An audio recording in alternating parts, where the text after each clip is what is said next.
Hello friends, ISPCS study के इस online platform में आपका स्वागत है। हम लोग विजन IAS मैगज़ीन में जुलाई वाले मंथ से करंट अफेयर्स को पढ़ रहे हैं, जिसमें मैंने आपको ढेर सारे टॉपिक कंप्लीट करा दिए हैं। सोशल इश्यूज़ के मात्र 3 आर्टिकल बचे हुए हैं और आज हम लोग इसमें साइंस एंड टेक्नोलॉजी को शुरू कर रहे हैं। साइंस एंड टेक्नोलॉजी के न्यूज एंड शॉर्ट से शुरू करेंगे और एक सोशल जो इशूज़ के जो आर्टिकल्स बचे हुए हैं उसको अभी कंप्लीट कर लेंगे साथ साथ ही। तो अब क्लासेस थोड़ी डिस्टर्ब हो रही हैं क्योंकि मैं अभी कहीं बाहर हूँ और 1-2 दिन की और दिक्कत है। इसके बाद से रेगुलरिटी मेंटेन हो जाएगी। कल आपका जो है क्लासेस नहीं हो पाया था क्योंकि क्या था, टेक्निकल इशूज़ भी था, नेटवर्क एकदम नहीं था, तो इसी कारण से अब दिक्कत हुई। लेकिन नेक्स्ट क्लासेस अब जो है सब टाइमली अपलोड होंगे, कोई इश्यूज़ नहीं है। और आपको बता दूं, मैं 1 अक्टूबर से मेंस की फ्री ऑफ कॉस्ट सारी क्लासेस लेने वाला हूं। पूरा सिलेबस मेंस का एकदम टॉपिक वाइज कंप्लीट करेंगे। और अभी हाल फिलहाल में UPPCS का पेपर चल रहा है। आपने देखा होगा कि विजन IAS मैगज़ीन से ही पढ़ें आप, तो आप बहुत सारा कंटेंट आप सॉल्व कर देंगे, बहुत सारा क्वेश्चंस आप ऐसे ही मतलब सॉल्व कर जाएंगे, लिख देंगे ऐसे ही। तो चलिए शुरू करते हैं। भारत 6G अलायंस, इसमें दिया है दूर संचार विभाग ने भारत 6G अलायंस को लॉन्च किया। किसने? दूर संचार विभाग ने। ये याद रखना है, किस मंत्रालय ने लॉन्च किया? तो दूर संचार विभाग ने लॉन्च किया। ठीक है, इसमें भारत 6G अलायंस है। ये क्या है? एक सहयोगी मंच है जिसमें क्या है कि सार्वजनिक और निजी क्षेत्र की कंपनियां हैं, जो शिक्षाविद हैं, अनुसंधान संस्थान है और मानक विकास संगठन है, जो वैश्विक अलायंस के साथ गठबंधन बनाएगा, समन्वय देगा, अंतर्राष्ट्रीय सहयोग, ज्ञान के आदान प्रदान को भी बढ़ावा देगा। इसके तहत 2 अन्य पहले भी हैं। दूरसंचार प्रौद्योगिकी विकास कोष के तहत 2 समझौतों पर हस्ताक्षर हुए हैं, जिसमें क्या है कि सार्वभौमिक सेवा दायित्व समिति है। इसमें यह इसी के तहत दूरसंचार विभाग का तहत एक संस्था है जो क्या करेगी, इससे USOF से, यानी कि वही सार्वभौमिक सेवा दायित्व निधि से वार्षिक संग्रह का 5% TTDF को हस्तांतरित किया जाएगा। ठीक है, कितना परसेंट? 5%, जो क्या करेगी, ग्रामीण विशिष्ट संचार प्रौद्योगिकियों के में अनुसंधान विकास वित्त पोषण के लिए उपलब्ध कराई जाती है। ठीक है, तो इसमें देना है कि 6G, आखिर 6G अलायंस क्या है? 6G अलायंस जो है 5G आने के बाद जो है ये उसकी अगली पीढ़ी है, जो क्या करेगी 6 GHz से 95 GHz से लेकर के 3 THz का उपयोग करती है। 1000 Gbps का पीक स्पीड देगी, 1000 GB/सेकेंड से अधिक का स्पीड देगी वो। कम लेटेंसी वाली प्रौद्योगिकी है, यानी कि प्रसारण और प्राप्ति में विलंब जो है, लेटेंसी क्या होती है, जितना टाइम पीरियड लगेगा प्रसारण करने में और प्राप्त करने में, उसके दम बिल्कुल कम होगा। जाहिर सी बात है, बहुत अच्छा स्पीड होगा तो ऐसा होगा ही। और ये क्या करेगी, high performance computing, edge computing और एक टेक्नोलॉजी ट्रांसफ़र में ये मदद करेगी। तो इसके लिए भारत सरकार कुछ अन्य भी उसका उद्देश्य क्या है? उद्देश्य ये है कि B6G का उद्देश्य ये है कि भारत को किफ़ायती 5G और 6G और अन्य दूर संचार समाधानों संबंधित बौद्धिक संपदा उत्पादों समाधानों को अग्रणी वैश्विक आपूर्ति बनाना है। इसमें इंडिया 2030 के लिए एक शक्तिशाली चालक के रूप में 6G के प्रौद्योगिकी को उपयोग करना है। 6G की व्यावसायिक और सामाजिक आवश्यकताओं को भी समझना है। भारत 6G विजन के क्रियान्वयन के लिए तैयार हेतु परामर्श पत्र भी विकसित करना है। तो ये इसका आशय है। अब देखते हैं मेजराना जीरो मोड्स, थोड़ा इम्पॉर्टेंट है। इसमें से क्या चीज़ इम्पॉर्टेंट है वो देखते हैं। माइक्रोसॉफ्ट में क्वांटम कंप्यूटर में क्षेत्र में क्रांति लाने के लिए मेजराना जीरो मोड्स की खोज की घोषणा की। क्या है ये मेजराना जीरो मोड्स? ये अब उससे पहले आप ये जानिए कि क्वांटम कंप्यूटिंग क्षेत्र में इसको लाने के लिए मेजराना जीरो मोड्स की घोषणा कर दी है। लेकिन क्वांटम कंप्यूटर है क्या? ये है कि एक मतलब इसमें बहुत सारे विषय आते हैं क्वांटम कंप्यूटर में। ठीक है, जिसमें क्या करता है कि जो जटिल गणनाओं के लिए, जैसे जटिल कैलकुलेशन होंगी, गणनाएं होंगी, उसमें लिए पारंपरिक कंप्यूटर्स की तुलना में जो है ये कंप्यूटर्स काफ़ी तेज़ी से उस चीज़ों को हल करते हैं। ठीक, काफ़ी तेज़ी से। और ये क्वांटम मैकेनिक्स का उपयोग करता है। क्वांटम मैकेनिक्स आप जानते होंगे सिर्फ 2 सिद्धांत पे काम करेगा, एक सुपर पोजिशन और दूसरा क्या है, एंटेंगलमेंट। ठीक है, अब सबसे बड़ा सुपर पोजिशन क्या है? सुपर पोजिशन ये है कि आप जानते होंगे कंप्यूटर सिर्फ 2 अक्षर की भाषा समझता है, क्या? 0 और 1। ठीक है, तो अब वर्तमान में नॉर्मल कंप्यूटर क्या करते हैं, 0 और 1 किसी एक समय में एक ही लैंग्वेज समझेंगे, एक ही चीज़ को पारी से। ठीक है, सुपर पोजीशन क्या होती है कि एक ही टाइम में दोनों, एक 0 और एक दोनों का प्रतिनिधित्व करे, ये आपका सुपर पोजीशन हो गया। ठीक है, और एंटेंगलमेंट क्या हो गया कि सुपर पोजिशन में क्यूबिट को एक दूसरे से कोरिलेट किया जाता है, ठीक है। सुपर पोजिशन में क्यूबिट को एक दूसरे से कोरिलेट कर किया जाता है, चाहे मतलब एक दूसरे की स्थिति 0 हो या 1 हो, एक दूसरे पर निर्भर रहेगी, ठीक है। यही आपका एंटेंगलमेंट हो गया और सुपरपोजिशन हो गया। तो इसी चीज़ का उपयोग कौन करता है? क्वांटम मैकेनिक्स करता है, और क्वांटम मैकेनिक्स पे ही जो है क्वांटम कंप्यूटर जो है निर्भर है। तो प्रकृति में पाए जाने वाले जो कण है या तो बोसान है या फर्मियान है। बोसान क्या है? बोसान पूरे ब्रह्मांड में ऊर्जा और बल के वाहक होते हैं, और पदार्थ और द्रव्य को बनाने वाले सभी जो सब एटॉमिक पार्टिकल्स होते हैं उसको फर्मियान बोलते हैं। इतना ही आप जानिए, आप उससे अधिक इसमें से कुछ पढ़ने लायक नहीं है। और ये जानिए मेजरनाल्ड जीरोमोर की घोषणा किसने की है? क्वांटम कंप्यूटर में क्रांति लाने के लिए माइक्रोसॉफ्ट में की है, ठीक है। रोबो मैपर क्या है? रोबो मैपर ने सौर सेलों की उपयोग की जाने वाली एक पोरोस्क्राबाइट सामग्री की पहचान की है। ये क्या करता है? ये अन्य तुलनात्मक रूप से अधिक स्थिरता में दक्ष है। जो ये यूएसए के शोधकर्ताओं द्वारा निर्मित एक रिबोट है। बस इससे अधिक कुछ इसमें नहीं पढ़ना आपको। अच्छा, परसिवरेंस रोवर क्या? परसिवरेंस रोवर क्या? नासा ये रोवर है इसमें, ठीक है। इसको मंगल ग्रह पे, ये मंगल ग्रह पे क्या, इसको बहुत सारे विविध कार्बनिक पदार्थ मिले हैं, ठीक है। मंगल ग्रह का जेजेरो क्रेटर है मंगल ग्रह में, इसको याद रखिएगा। जेजेरो क्रेटर पूछ देगा, हो सकता है कि ये यूपीएससी कुछ भी पूछता है तो इसमें से यही चीज़ें पूछने का उसका आशंका होती है कि जो क्रेटर होते हैं, जो स्थल होते हैं, बहुत सारे जो यूनिक होते हैं, उससे स्टेटमेंट में प्रश्न बना देगा। स्टेटमेंट लिख देगा कि ये यहाँ पे पाया जाने वाला एक क्रेटर है, ठीक है। तो ध्यान देना है उसको कि वो स्टेटमेंट सही तभी होगा जब आपको कंफर्म पता होगा, वरना आप तो एलिमिनेशन की टेक्निक भी एलिमिनेट कर दी गई है, तो दिक्कत होने वाली है आपको। तो इसमें क्या है कि इसमें कार्बनिक मॉलिक्यूल्स यहाँ पे मिले हैं जेजेरो क्रेटर में, और इसको जो है शेरलॉक नामक उपकरण से इसका खोजा गया है। ये क्या करता है? रमन स्पेक्ट्रम का उपयोग करता है, जिसे जो मॉलिक्यूल्स पे प्रकाश बिखेरेगा और फ्रीक्वेंसी पे जो स्कैटर्ड लाइट को माप करके ये पता लगाता है। बस इसमें इतना ही पढ़ना है। अब देखना है कि मंगल मिशन प्रमुख, ये बहुत अच्छा सा यहाँ कंटेंट है। यूपीपीसीएस, यूपीएससी और बीपीएससी के लिए तो ये इम्पोर्टेंट है ही, क्योंकि फैक्ट्स में ये बहुत मदद करेगा। भारत का जो मिशन कौन सा है? मिशन मंगलयान है। यूएसए का कौन सा है? मार्स रिकॉग्निशन आर्बिटर और मार्स ओडिसी है। चीन का क्या है? तियानवेन प्रथम। यूरोपियन स्पेस एजेंसी का कौन सा मिशन है? Mars express.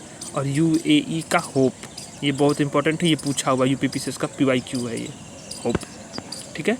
तो ये आपको देना है, इसको ध्यान। यूक्लिड मिशन है। यूक्लिड मिशन में यूरोपीय अंतरिक्ष एजेंसी ने यूक्लिड मिशन को लॉन्च किया है।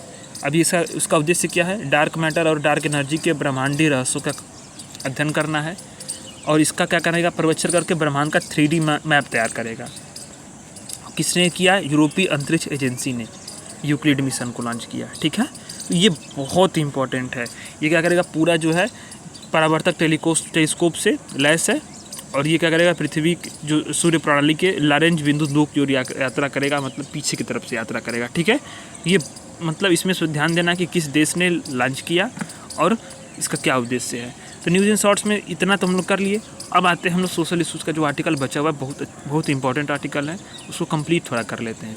इसके बाद क्योंकि न्यूज़ इन शॉर्ट्स और सोशल इशूज़ के जो आर्टिकल कंप्लीट करेंगे तो कॉम्प्रिहेंसिव रूप से तैयार हो जाएगा, कुछ छूटेगा नहीं एकदम, ठीक है। तो इसके बाद जो है हम आते हैं अपने सोशल इशूज़ वाले आर्टिकल्स पे, जो मेंस के पर्सपेक्टिव से बहुत इंपॉर्टेंट होने वाला है। ध्यान से आप देखिएगा उसको। ये हुआ आपका सोशल इशूज़ का ये आर्टिकल, ये बचा हुआ था आर्टिकल। ये मेंस के पर्सपेक्टिव से बहुत इंपॉर्टेंट होने वाला है, और ये समझ लीजिए, ये आपको कॉन्सेप्ट्स भी समझने में मदद करेगा। और मेंस के उत्तर जो आप लिखते हैं GS2 में भी काम करेगा, GS3 में भी काम करेगा, GS1 में भी काम करेगा। तो ये बहुत इंपॉर्टेंट है। प्री में भी इसका उपयोग है। कैसे है मैं बताऊँगा। इसमें दिया है right based approach for development, यानी विकास के लिए अधिकार आधारित दृष्टिकोण। अधिकार आधारित दृष्टिकोण क्यों बोलते हैं हम, इसको हम समझते हैं। अभी सुर्खियों में इस बात की क्यों रही भाई? क्योंकि ये करंट अफेयर्स की मैगज़ीन है, तो मैगज़ीन में जो चीज़ें आएंगी वो सुर्खियों में रही होंगी। तो क्यों रही?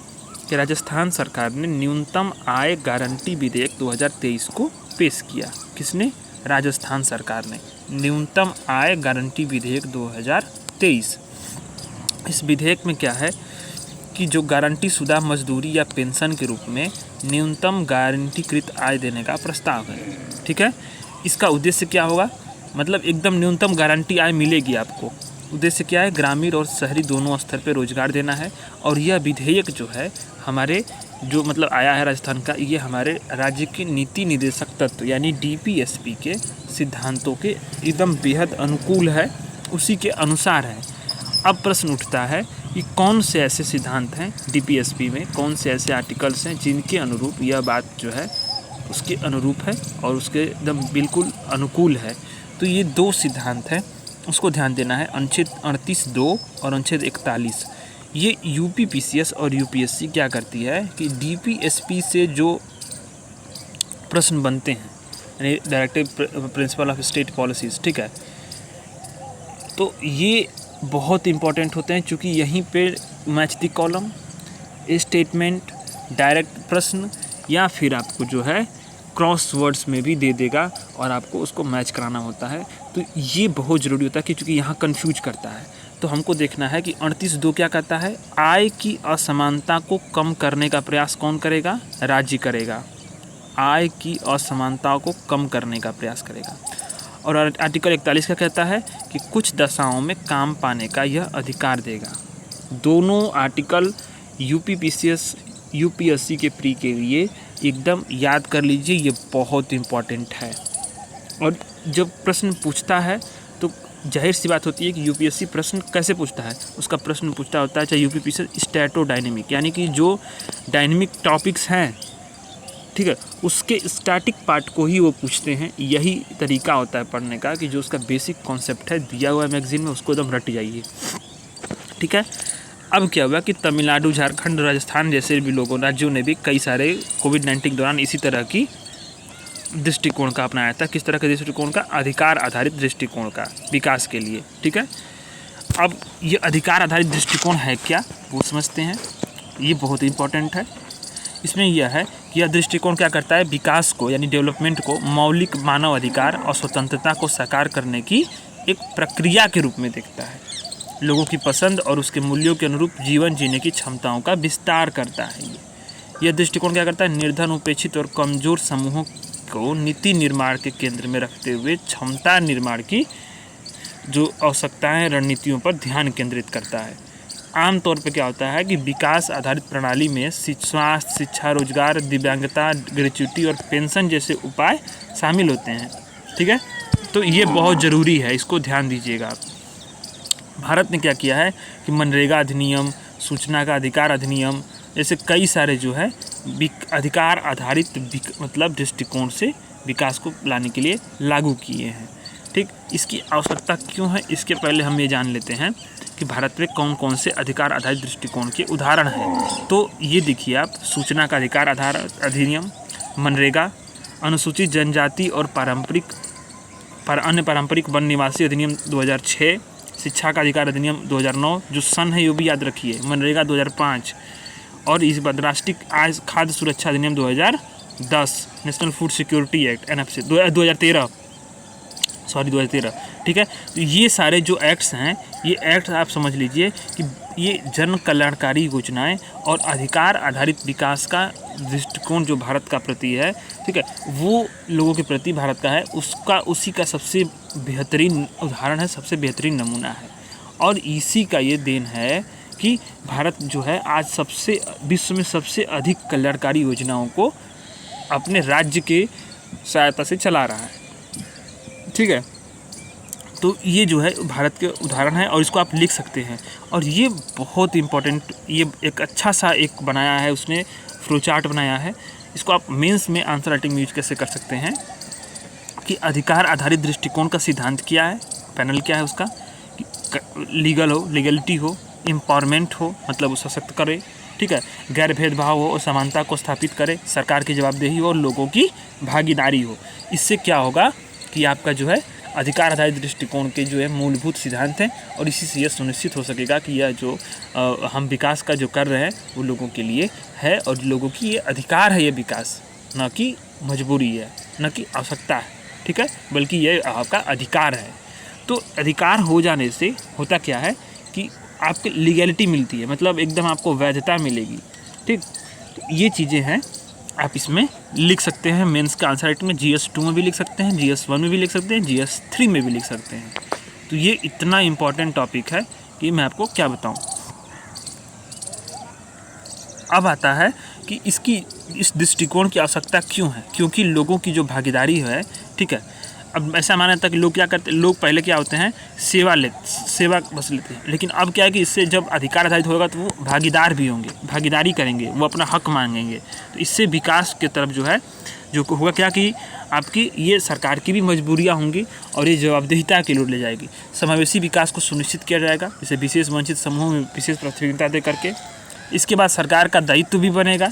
इस दृष्टिकोण से शायद कर्तव्यवाहकों की क्षमता में विकसित होगी, मतलब वृद्धि भी होगी। जैसे सूचना के लिए अधिकार अधिनियम 2005, ये बहुत अच्छा अधिनियम और पारदर्शिता सुनिश्चित करने की जवाबदेहिता के लिए एक बेहतरीन कदम था। गरीबी में कमी आएगी। राष्ट्रीय बहुआयामी गरीबी सूचकांक प्रगति की समीक्षा 2023 की रिपोर्ट के अनुसार क्या है कि 14%, मतलब 15% मान लीजिए आबादी क्या है, मल्टी डायमेंशनल पॉवर्टी से ग्रसित है। इस पर आपको मैंने मल्टी डायमेंशनल पॉवर्टी पे मैंने भारत में नीति आयोग की जो रिपोर्ट है उसको मैंने अपने पिछले क्लासेस में, इकोनॉमिक्स के क्लासेस में बताया हुआ है, और नहीं देखे हैं आप उसको देख लीजिए। चीज़ें समझ में आएंगी कि उसमें क्या क्या चीज़ें हैं।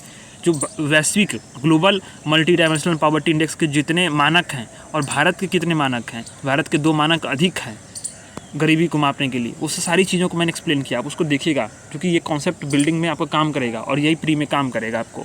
ठीक है, संकट के समय सहारे के रूप में जो है ये भारत सरकार ने भी नेशनल फूड सिक्योरिटी एक्ट को लाभ, इसी के तहत कोविड में लाभ दिया था और ये 2013 में कांग्रेस की सरकार ने इसको पास किया था।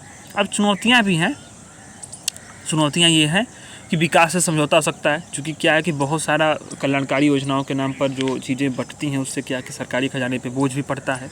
तो जो होता कि कैपिटल इन्वेस्टमेंट हो सकता है वो चीज़ें वहाँ पर नहीं हो पाती हैं। कहीं ना कहीं दीर्घकालीन पहलों के लिए कम धन बचता है। प्रौद्योगिकी संबंधी बाधाएँ हैं और लाभार्थी जो कल्याणकारी योजनाओं के प्रति अनिच्छुक हो जाते हैं। जाहिर सी बात है कि पारदर्शिता भी उसमें कहीं ना कहीं प्रभावित होती है, लोगों के पीछे निठहरापन आता है। ठीक है, और ये सारी कुछ चुनौतियां हैं। जैसे शिकायतें भी बहुत सारी आती हैं तो उसका भी समाधान नहीं होता है। लाल फीताशाही में बढ़ोतरी होती है, लाल फीताशाही में चूँकि अधिकारी हैं वो मानेंगे ही नहीं। तो ये अब इसलिए मैं कह रहा हूँ मानेंगे नहीं, क्योंकि क्या है कि ये दिक्कतें आती हैं तो मैं बता रहा हूँ। अब इसमें आगे की राह क्या हो सकती है, यानी कि हम इसमें कुछ समाधान, कुछ उपाय क्या कर सकते हैं। वित्तीय संस्थानों को सहायता दी जाए, जिससे क्या कि जो सरकार की अपारदर्शी और अविवेकपूर्ण जो खर्चे हैं उसको निगरानी किया जा सके, फंड को उत्पादकता के रूप में इस्तेमाल किया जा सके, उत्पादन बढ़ाने के लिए। रिसाव को ख़त्म किया जाए, बहुत इंपॉर्टेंट है, क्योंकि क्या है लाभार्थियों की उचित पहचान बहुत ज़रूरी है, जिसमें इसके लिए क्या करना चाहिए, इसके लिए टेक्नोलॉजी और अन्य तरीकों का उपयोग हो, जिससे क्या हो कि ठोस नीतिगत सुधार करना बहुत ज़रूरी है, ताकि जो है रिसाव ना हो, डेटा आधारित नीति हो। ठीक, और शिकायत निवारण तंत्र को बहुत प्राथमिकता दी जाए, ताकि क्या है कि जो शिकायतें आ रही हैं उसको तुरंत तत्काल समाधान किया जाए, जवाबदेहिता बने, जिससे पारदर्शिता सुनिश्चित होगी। समय समय पर समीक्षा की जाए, जिससे क्या होगा कि जो जन कल्याणकारी योजनाओं के लक्ष्य में बाधा बनने वाली किसी भी कमी को दूर करने में मदद करेगी। तो ये आपका कंटेंट हुआ आज का, और 2-3 दिन में लगभग मैगजीन ख़त्म होने वाली है आपकी। तो मैं भी बिल्कुल आराम से छोटे छोटे क्लासेस 15-20 मिनट के ले रहा हूँ, ताकि कोई बर्डन ना हो। अब देखिए आप ही कि पूरे महीने हम लोगों ने छोटा छोटा क्लास, मात्र आधे घंटे की क्लास की है, और लगभग 9 बजे डेली लाइव आता है, ये प्रीमियर होता है क्लास। और आधे घंटे की क्लासेस में भी 20-20 मिनट की क्लासेस में ही इस मैगज़ीन को आपने आराम से कंप्लीट कर दिया। अभी नई वाली एडिशन हिंदी मैगज़ीन की आई भी नहीं है, और संभवतः वो 5 तारीख तक आएगी, और आज आपका है 28 तारीख। आप सोच रहे होंगे कितना आराम से हम लोगों ने पूरे मैगज़ीन को कंप्लीट किया है, और बिल्कुल डिटेल में कंप्लीट किया है, एकदम समझ के सारी चीज़ों को। तो इस इनिशिएटिव आपको कैसा लग रहा है, मतलब आपको कैसा इसका फीडबैक क्या है, इसमें क्या सुधार होने चाहिए, आप बिल्कुल कमेंट करिए। और आप जो है अगर कुछ समझ में नहीं आता है तो वो भी आप कमेंट किया करिए। और दूसरी चीज़ बता दूं आपको, 1 तारीख से GS 4 की क्लासेस शुरू हो रही हैं। इसके बाद GS 3 पढ़ाएंगे, मतलब GS 2 पढ़ाएंगे, GS 1 पढ़ाएंगे। क्योंकि क्या है कि GS 4 जल्दी से ख़त्म कर देंगे आप, तो आंसर राइटिंग में इस पर नंबर खूब मिलते हैं। तो पहले हम लोग GS 4 शुरू करेंगे, फिर GS 3 को पढ़ेंगे, GS 2 को पढ़ेंगे, और लास्ट में सबसे स्टैटिक पार्ट जो होता है GS 1, तो उसको पढ़ेंगे जनवरी तक। मतलब 4 महीने में अक्टूबर, नवंबर, दिसंबर, जनवरी तक हम लोग पूरे मेंस के सिलेबस को इसी यूट्यूब चैनल पे कंप्लीट करने वाले हैं, और बिल्कुल हैंड रिटन नोट्स के साथ डिटेल में।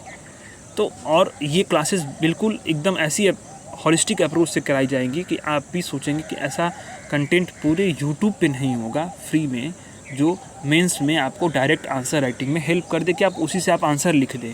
ऐसा क्लासेस होंगी। तो आप चैनल को सपोर्ट करिए, लाइक करिए और शेयर भी कर लीजिए, ताकि अन्य लोगों के पास भी ये चीज़ें पहुँचें। धन्यवाद।